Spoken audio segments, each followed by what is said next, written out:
Hello, good morning to you, everyone. I welcome you back to FIDE virtual class once again. As we all know that next week will be for test, so I would like to do some certain revision on our previous work, so you won't have some certain issue when it's time for you to write your test. So please, I want you to listen. Make sure you upload and you try as much as possible to continue listening to this and study more on it. Look at the assignment I gave you. I gave you one assignment on Ajara district. If you look at this Ajara district, it's just like it's a why question. Like what I told you the other time that apart from map reading and interpretation, there is elements of practical where they'll be expecting you to either reduce a map, whether they can ask to also enlarge map, whether they give you gradient or cross provide or cross section. Apart from that, you can see if you check several why questions, you can see that there's no year where you will not see some certain um, map, and they're expecting you to use this map in answering question 1 to 10. That is every year, but it might not be the same title, it might be different title. But what I'm saying this one is you must know how to make use of map in order to be able to answer some certain questions. That means you must good in map reading and interpretation. You should be able to observe, that is, to be able to identify different symbols and what all these symbols stand for. You can see here that we have Ajara district. Let's do some certain work on Ajara district. Here is Ajara district. And let's look at the question. Let's look at the question that we have here. You can see this question. Okay, you can see this question now. You have some certain questions. You have some certain question. You have some certain question, okay? From beginning, let me make it to be a slideshow.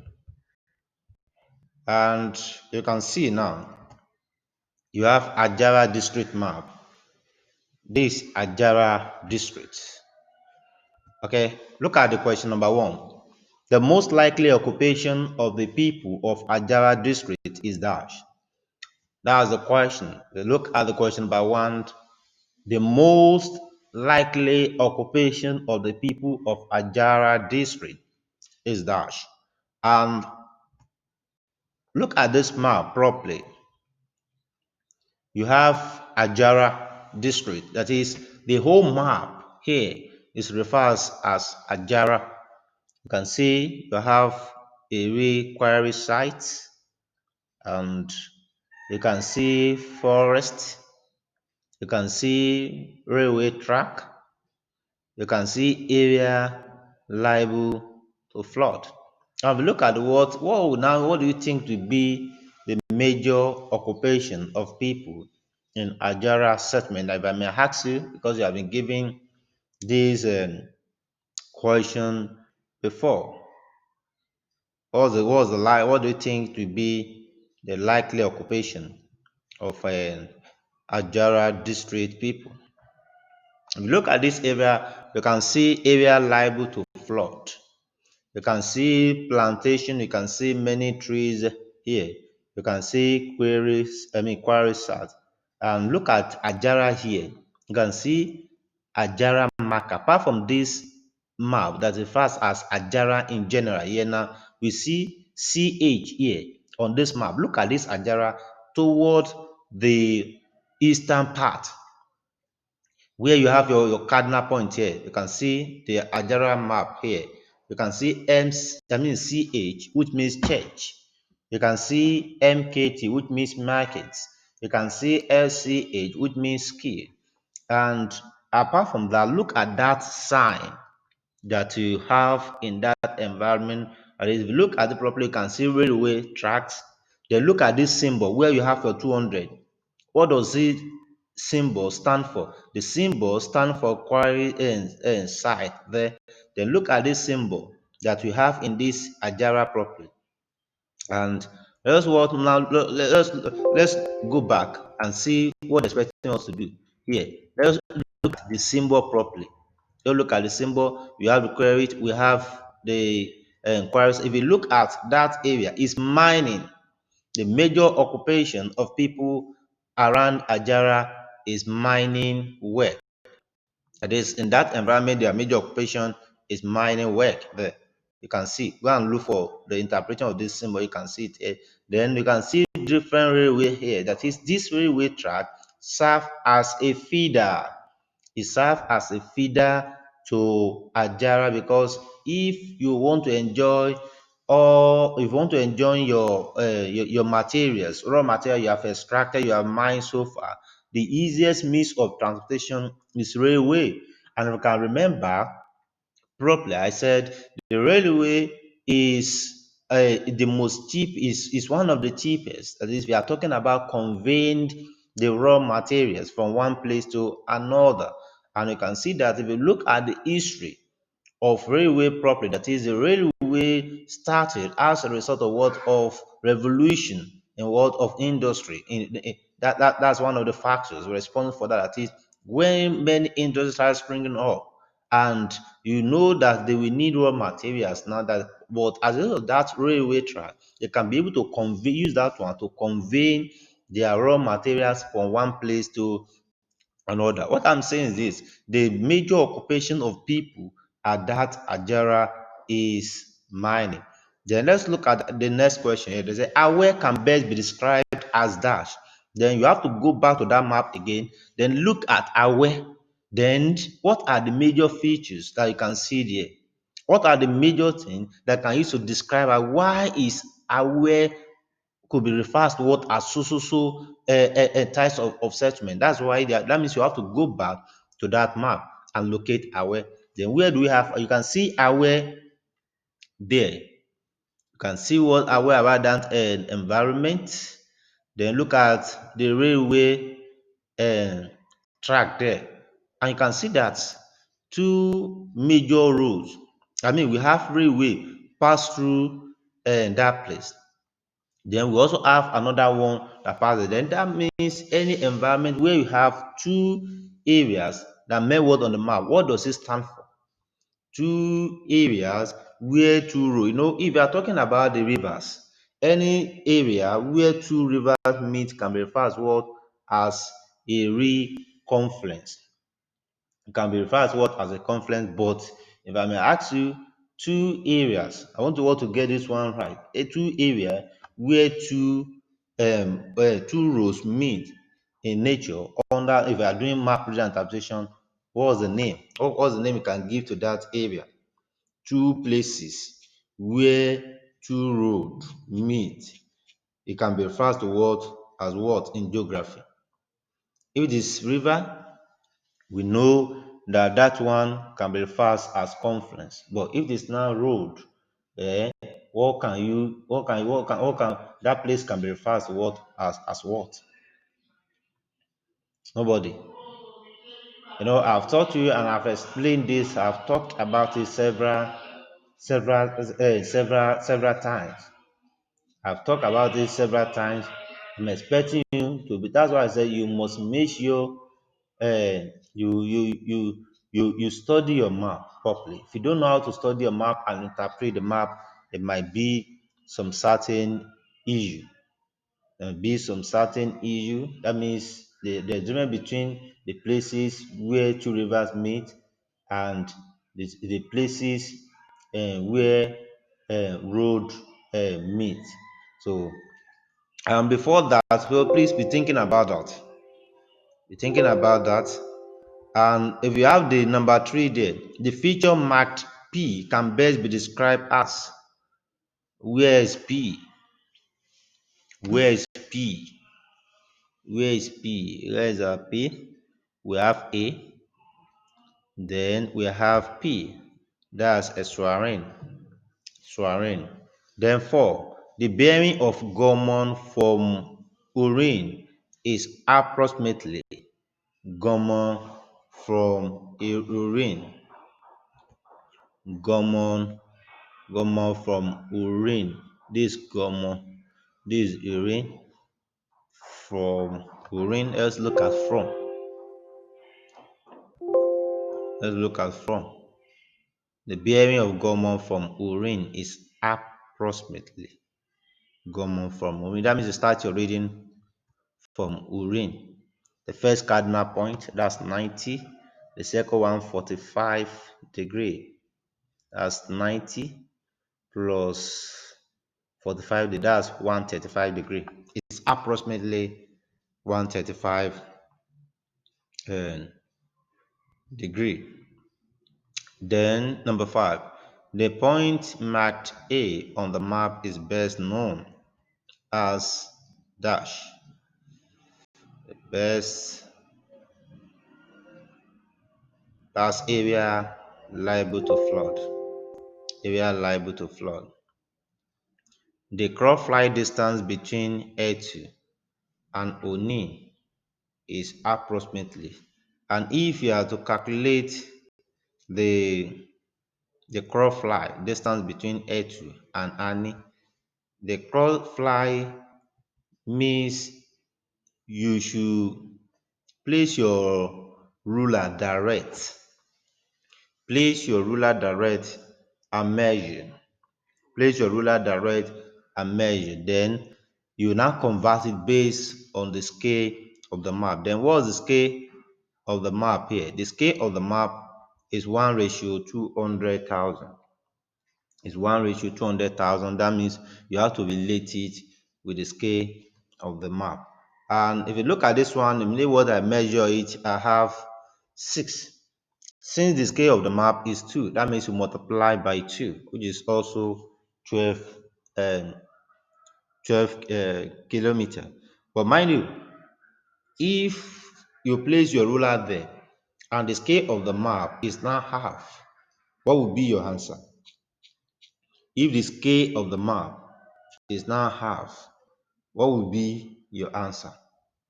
If you measured and the scale you have, the scale of the map is is half, what will you do? That's the question now. Because if you can relate this with the scale of the map, definitely there will be issue. It must for you to know how to be able to relate this with the scale of the map. You cannot relate to the scale of the map, that's when we'll be giving you problem. Then what are you going to do? That means if your scale is half and you measure down, that one is 6. It will not be what? 1 all over 2 times 6. That means 1 times 6 will give you 6. Then 6 divided by 2. Your answer will be what? It will be 3.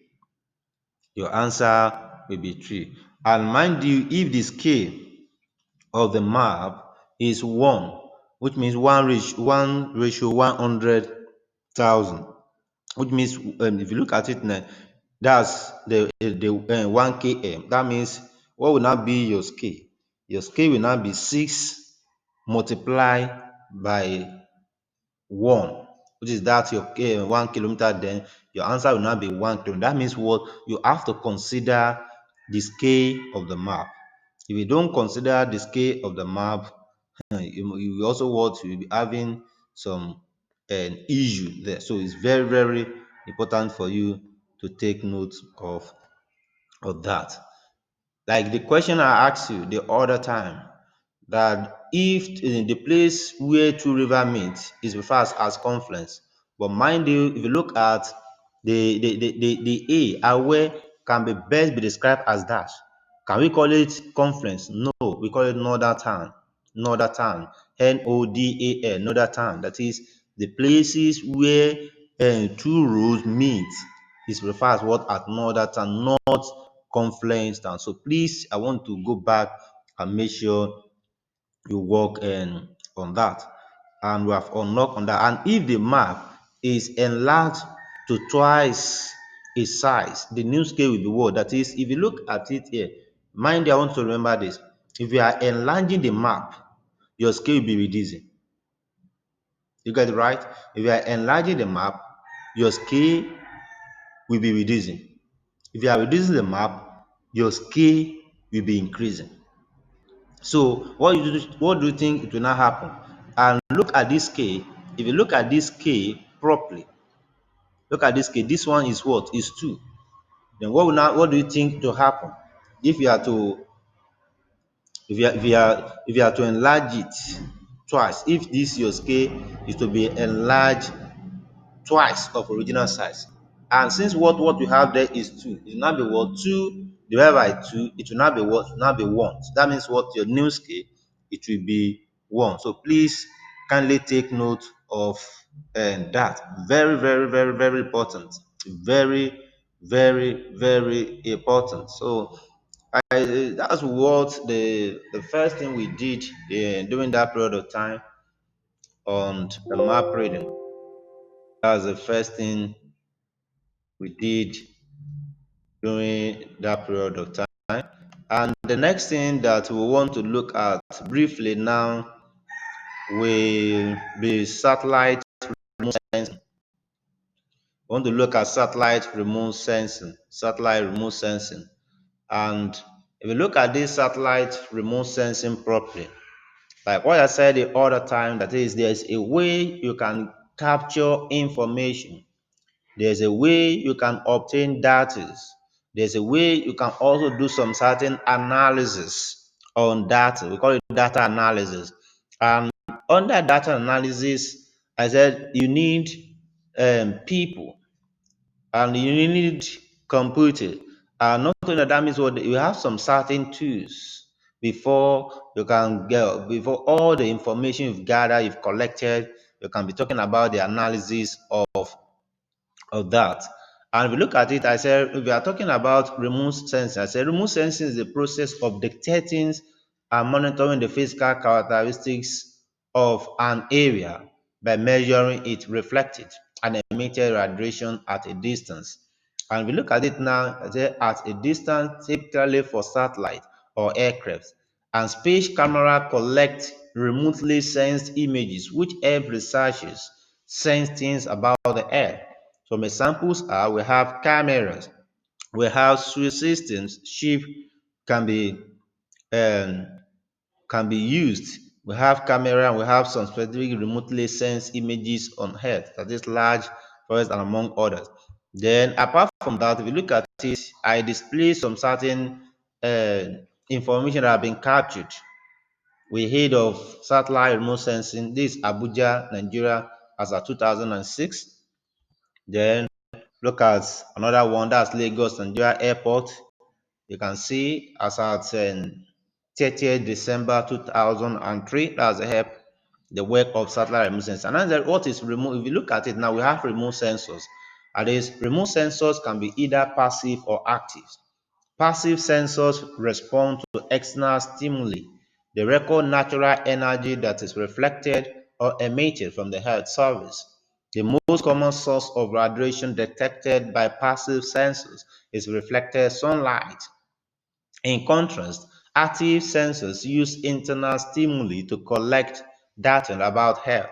For example, a laser beam remote sensing system projects a laser onto the surface of Earth and measures the time that it takes for the laser to reflect back to its sensor. Then apart from that, if you also look at it here, you can see here you can see this flight that is just trying what to gather some certain information, the space and craft. You can see this the spacecraft. Then apart from that, remote sensing, we also talk about remote sensing, that is application on different field, that is area where satellite remote sensing can help or it has been of help. I said in coastal application, that is monitor shorelines changes, that is you track sediment transport.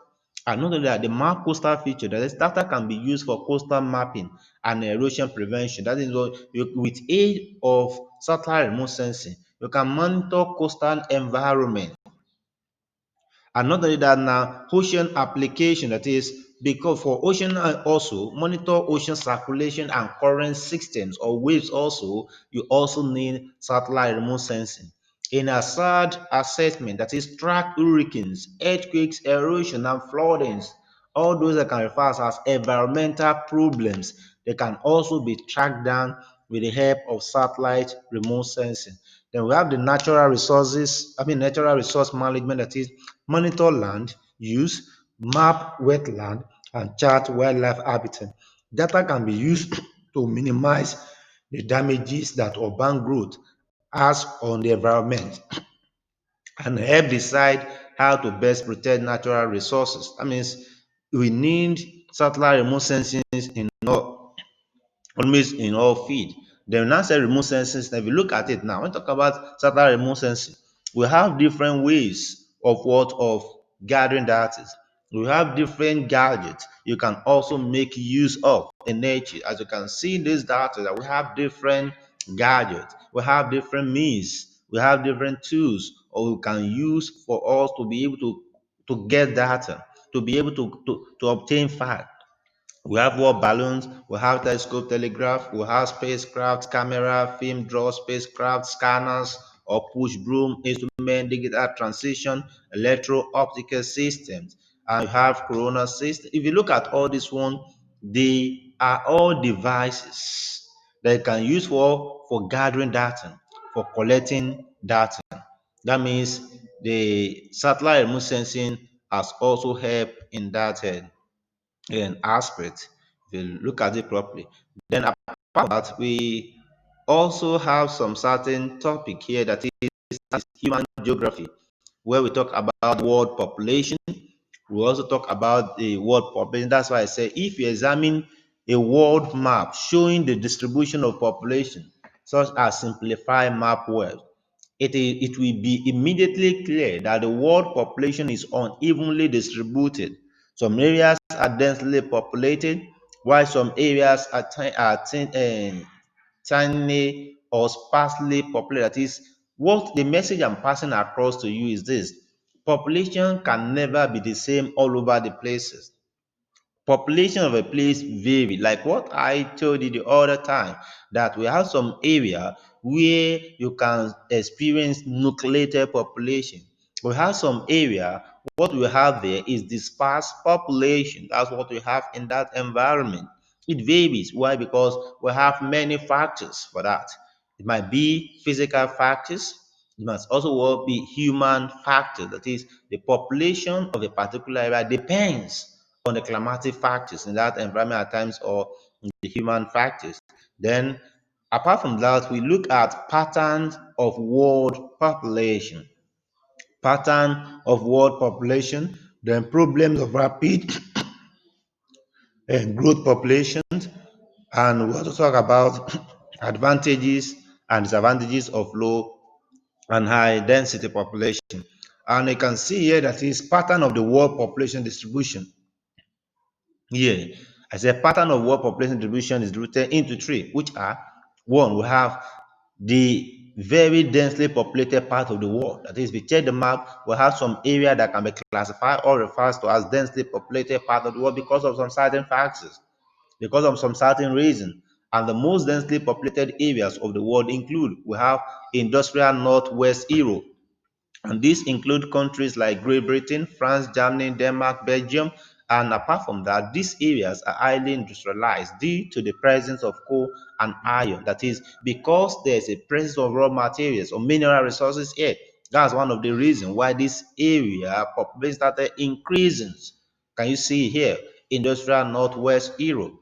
And second one, we have industrial northeastern USA, and this is the great industrial belt of the United States and Canada, stretching from the shore of the Great Lakes through Pittsburgh to New York, which is very rich in coal and iron. All this one, they are all natural factors. They are all physical factors. That is here because there's a presence of mineral resources, and that is what prone to high population density in that environment. We have number three, agricultural monsoon Asia, and this include populous countries like China, India, Japan, Pakistan, Indonesia, etc. And this area of large population concentration of the world known for fertile soil, warm climate, and abundant rainfall, which promote agriculture. Because I said it the other time also that any environment where there's fertile soil, There's assurance for you to experience high population in those environments. Why? Because people will be able to engage themselves in farming activities. Then, as a result of that, then what will happen is that what people will start moving toward that environment because they have some certainty that can make them to be able to survive. They have what can make life easier for them. And not only that, look at that point there. Abundant rainfall is another factor. Then number four, we have the Nile valleys and delta. This essentially Egypt is an area within the Sahara Desert, which through irrigation has converted a desert into an area of high agricultural activities and consequently high population. And that is why we used to say this, that no Nile, no Egypt. Why? Because all the activities of Egyptians depend on River Nile. Egyptians were tapped River Nile and that's what they have been using for irrigation farming. They have been using that one for irrigation farming, that is artificial application of water to soil. And as a result of that now, the area that refers what as a desert has been doing well, great well in farming activities as a result of irrigation farming. Then number two, that is the B, we have area moderately populated part of the world. And we are talking about the area that can be referred as moderately populated part of the world. We have cool temperate forest Europe, that is Canada and Asia. We have the temperate and tropical grassland, grassland, and the southern countries and the southern continent. Then we have agricultural USA. Then we have Mediterranean Europe. We have Africa. We have most part of South Asia. Then under the sea, we have the very sparsely populated part of the world. I think we have some area where their populations are not much, but it's scattered all over the place, and that's why we use the word dispersed. One, the cold polar lands of Arctic, which are inhabited due to cold weather. If you are talking about the continent, that and Arctic region, if you look at what Atlantic region, that what area, the area is explorable, but it's not habitable. That means that environment can be used for sport activities, it can be used for hunting, but you can't stay there. You can't be living there for several days or for several years. You can only go there, visit there for some certain tourists or for research and among other because of extreme cold temperature that you have there.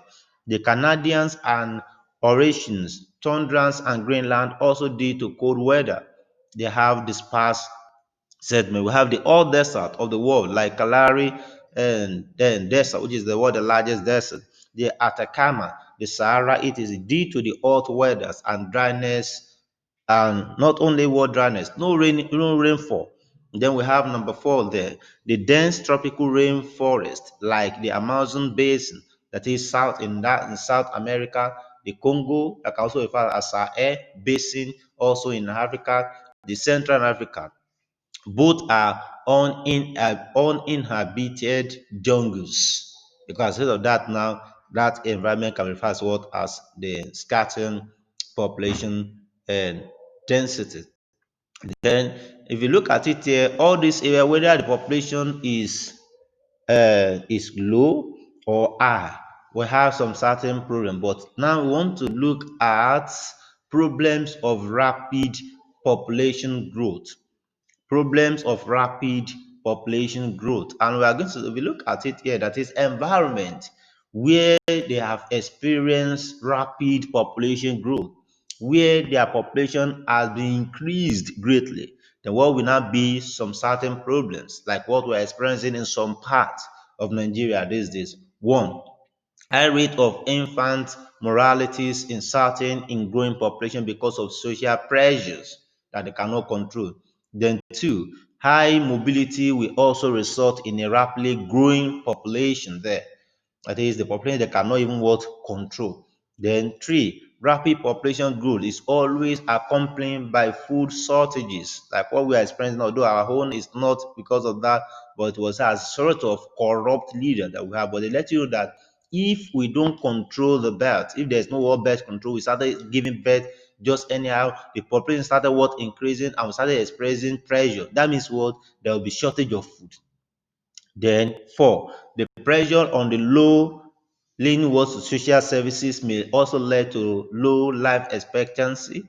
Then the pressure on the land, on the low land on the low, lead social service, okay, lean social services may also lead to low life expectancies, the malnutrition and diseases, overpopulation always breed vices such as armed robbery, prostitution, etc. Inflation is bound to occur in a situation of growing population. Overcrowding, that is, growing population always lead to overcrowding. And we now say we also have, whether you like it or not, we have advantages of high population density. That is, environment where there's high population density. What are the advantages? One, high population provides large labor force for industry. Two, high population is a source of large markets for the goods produced by the industry. Three, with large population concentration in an area, there is need for effectiveness planning so that the town can function properly.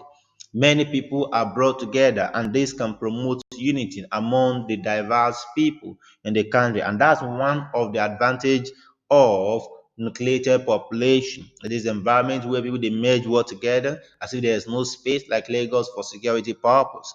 Then the next one we have manpower is exported to these regions to enable them here foreign exchange. And lastly, we have organized army in such area is also possible in that region.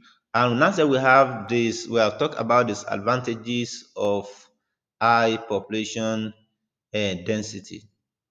Density, that is, natural resources like fertile farmland become overexploited. Area of high population density are usually associated with high crime rate like armed robbery. Area of high population density usually do not have enough job for the ever increasing influx. High population concentration leads to scarce or poor accommodation. Many people travel on road at the same times, and this lead to traffic congestion most of the time. Like Lagos State now, if you see somebody that want to travel, that is traveling to London, or UK, and you are coming from somewhere in Lagos. You know, at times you can spend almost 9 hours in Lagos City. You're saying that somebody that's even traveling out we get to that to ease our destination before you. So that's why I'm saying that this will, as sort of increase in population, we are going to, that one can lead to traffic congestion. It can lead to problem that to the extent what the place that you're supposed to take you 2 hours you can be spending almost 12 or even more than 12 hours on the road. Then poor housing pressure on natural resources and social facilities do lead to environmental pollution. You can see that most of the environment, because as we have experienced high population density, increase in population, and that's why you can see that at times in some places, you can see people renting just only a room, paying almost 300,000 naira. You can see some people what renting three-bedroom flat, paying almost a millions of naira because of that, and sort of the pressure on the land. So that's what we talked about, I mean, on the population. Then briefly, another thing we also look at that should be gradients. Talk about gradient also, and you can remember I said you have some certain procedure. If you have been given what a question, that is find and write down the height. That is the first thing they're expecting to do here. Find and write down height or the 2 points in question between A and B. That is, if you are to calculate the gradient between A and B or X and Y. Then two, find the differences between the 2 points by subtracting the lowest height from the highest height to get vertical, which may be any height. Measure the horizontal distance between the 2 points on the map and relate it to the scale. Use the formula and, gradient. And okay, for example, now, okay, we have example say G equal to difference in height. Gradient means difference in height meters all over horizontal distance, or you call it VI all over HE. That is vertical interval all over horizontal equivalence. Then here. What is the gradient of the land between A and B, where the horizontal distance is 6 centimeter and the scale of the map is 1 centimeter to 1 kilometer? And like, okay, let's go straight to that map. I use this map. Okay, let's do it this way. Done. Let me use this. This is a message. This is what you are saying. It means you have something like this. You have something like this. That's the message. This is it. You have something like this.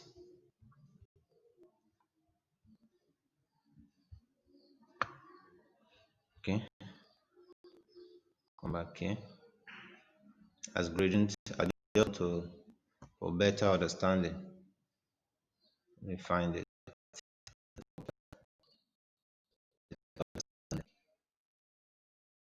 Better understanding. Okay. I'm coming. Find it. Okay.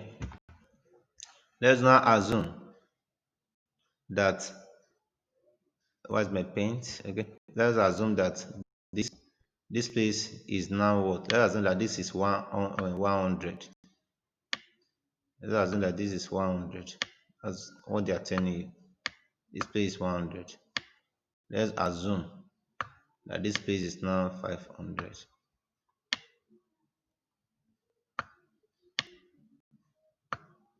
It's 500. And look at it now. This is your A. This is your A. And this is your B. You have your B now. You get that right now. That's the message they are passing across to you. And here now, if you want to do what the message they are passing across to you is that if you want to find your VI, that is whether the vertical interval, it means you have to consider the difference between the lowest and highest contour line. And you can see that the highest contour line, based on this my paint, the highest contour line is what? Is 500. Then the lowest is 100. It will now be what? 500 then minus what? 100. The 100 to give you what? That's 400 meter. That's your 400 meter. 400 meter. So that's how we arrive at this. For those of you that have been following, that have been joining what I've been doing during the normal class, that's how we arrive at this 400. Do you understand now? And apart from that, now we now have horizontal equivalent. This is your horizontal equivalent. Let's go back to this my paint drawing. It means you place your ruler here now, and you place your ruler here now. And if you now place your ruler, if it is 500, if it is okay, if it is 6 centimeters, you have to relate it with the scale of the map. If it is 6 centimeters now, then the first thing we are going to do is for you to convert this one back. You convert it backward to kilometer. If you look at it now, the scale of the map is 1 kilometer, which is what? 100,000. This is also 100,000. 100,000 divided by what? 100,000 divided by 100,000 give you 1. Then 1 times this one, it will give you what? 1 times this one will give you 6. That's what? 6 kilometer. 6 kilometer. Then 6 kilometer, I want to convert 6 kilometer back to meters. And before you can do that, that means in a kilometer, how many meters do you have? You have 1,000. Then in 6 kilometers, we now have how many meters? It means 6 times 1,000 give you 6,000 meters. And let's go back to that question. 6,000 meters. Can you see 6,000 meters now? So that's it. Then you now be cutting it. How many? You have 0 here, it remains 40. You have 0 here, it remains 600. Then you have a 0 here, it remain 4. You have a 0 here, it means 60. Then 4 here in 4, you have 1. 4 in 60, you have 1 over 15. So can you see? That's what they're expecting to do. That's all. So as under the graded, and as you can see here, that means this base is 1 meters and this base is what is 15 meters. That's what we expect to do. Like what I've been telling you that something take you more than 10 know what you are doing. And that means instead for you to be wasting times reduction. As if they ask what to find problems on grading, some people take it difficult to solve problem, but it is faster. It's what you can do within short period of time. If you know your conversion, if you know how to convert from kilometer to meters, you don't have problem. If you know how to relate the scale with the map, you won't have problem. Look at what they are telling you. Look at these features properly. Let's look at these features properly. You can see here. You can see it's a rise. This one rises. That is when you are climbing that mountains. What will happen? Here and you say this place is rising. Then what is run here? Then this place is what is rise. So that's what they are expecting you to do. Whether to determine whether your future is steep or gentle. That's what we're expecting you to do. And you can see here that that's why I decided to make use of this. That is height. A. Height A, what do you have there? You can write it here 100 meter. Then height B, what do you have there? 500 meter. Then difference in height means 500 minus 100 equal to 400 meters. So that's what I'm expecting you to do. Solve problem there also. And lastly, remember yesterday, I mean, the other time we also talk about settlement. And we look at the settlement. I said settlement is a place where people live and interact through activities such as agriculture, trading, and entertainment. Settlement in geography help us to understand man's relationship with his environment. Not only that, rural settlement is a community involved predominantly in primary activities such as farming, lumbering, and mining. Then we also talk about that is the categories or classification that is we have some urban, we have the rural area. And under urban, I say urban settlement engages in predominantly secondary and tertiary activities such as food processing and banking.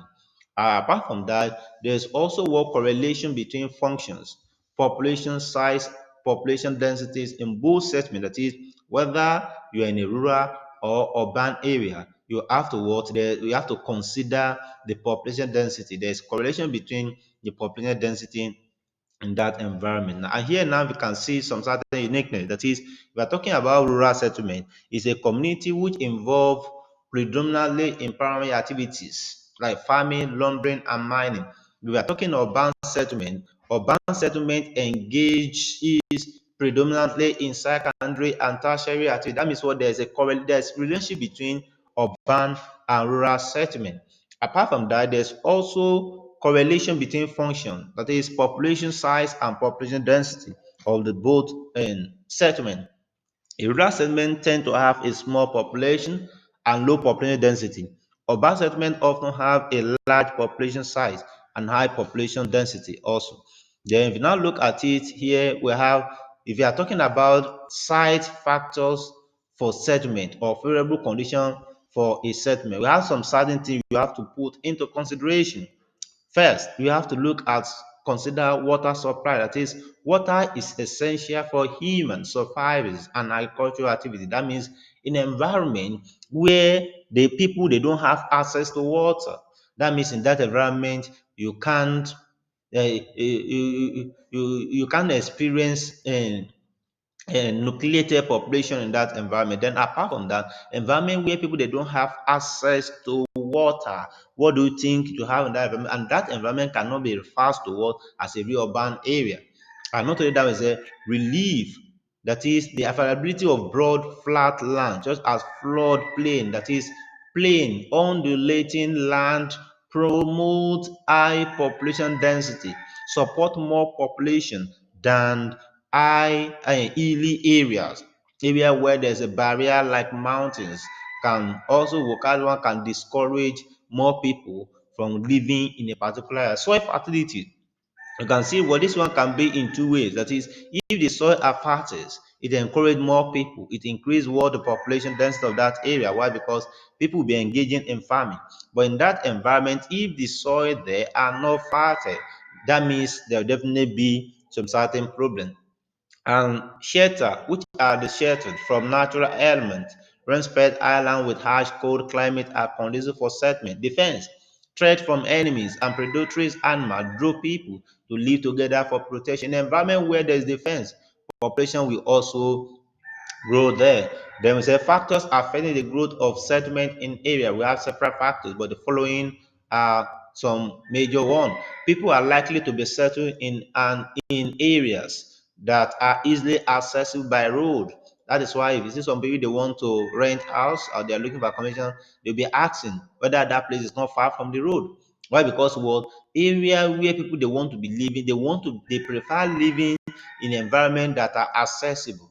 Absence of both natural and man-made disasters, favorable climate, presence of low relief, people also settle in places which are seat of government or administrative centers. Why? Because they know that they'll be able to have access to social amenities. Then we have types of settlement, like what I said the other time, that we have the rural settlement. And we look at a rural settlement is a relatively small area with socially homogeneous people that know one another. And there is one, it could be nucleated, dispersed, or linear. When it's a linear, it's a situation where people they are building their houses along the road as if there's no more space. And the reason why for them, the reason why they are doing this is for commercial activities. Can use Lagos by the Expressway as a case study. They have people with the same cultural background and language. They have few social amenities. They normally involved in primary activities like farming, fishing, and lumbering. Then, apart from that, if you look at it, we have types of rural settlement homestead.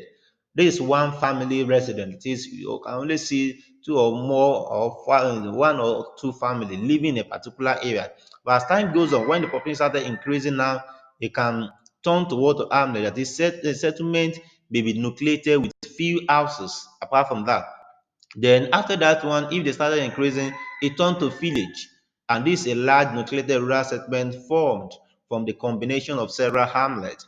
And you can see that apart from that, we have urban settlement. And we now look at urban settlement properly, I say an urban settlement is relatively large, densely populated settlement with socially heterogeneous people who do not know one another. They usually compact in nature. They have nucleated settlement. They are usually well-built areas. They have centers of innovation and ideas. They are made of many buildings or thousands of people living in them. And you can see here types of urban settlement here. That is when the other that's when I said we can use the classification, different classification of urban settlement, that is function of urban settlement. This is usually determined by its predominant economic activities. It can function as industrial or commercial centers, religious towns, or resort towns. And we can see the classification. We have town, description. That is, when talking about description, that is, how does it look like? How do you want to know whether that place is town? How do you want to know whether it is city? How do you want to know whether it is mega city? How do you want to know whether it's conurbation? How do you want to know whether it's what megalopolis? And if you look at town, in a town, an environment that refers as a town, there will be several thousand people, larger than rural towns.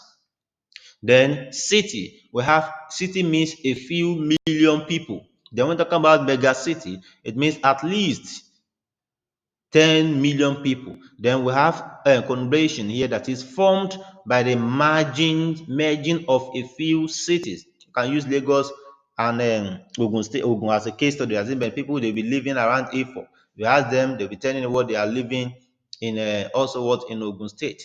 Look at some people they'll be living around Lagos Ibadan Expressway around campground. They'll still be telling you what they are also what living in Lagos State. If you ask them, they say they are living in Lagos State. That's all. Then megalopolis. If you look at it, formed by the merging of a few conurbation.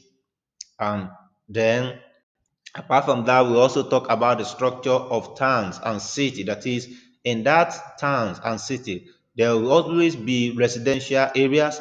We have agricultural area. We have infrastructure area. We have recreation, open space. We have industry. Then we have CDB. What's the meaning of CDB? Central Business District. Central Business District.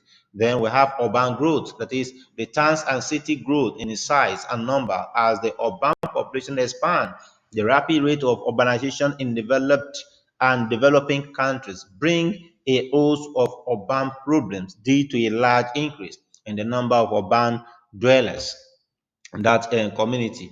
Then we also have you have so many problems: housing problems, lack of house, water supply, shortage of water, transport. There's also problem what of transport, that is poor public transport system, pollution all over the places. Come to Larry bus stop area and among others, and you know what we are talking about. Solution to the urban problem: housing, that is government should provide they should provide more houses for the people, for the masses. And that's why we use provide high rise flats since the land is scarce, like in Singapore and Hong Kong.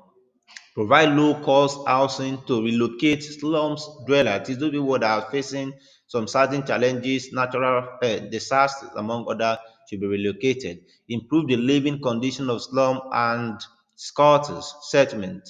Then control to reduce the rural urban migration. All this one, they are all major solution. Then water supply. There's also what there should be water supply to increase water supply to build more reserve. You have to build more reservoir.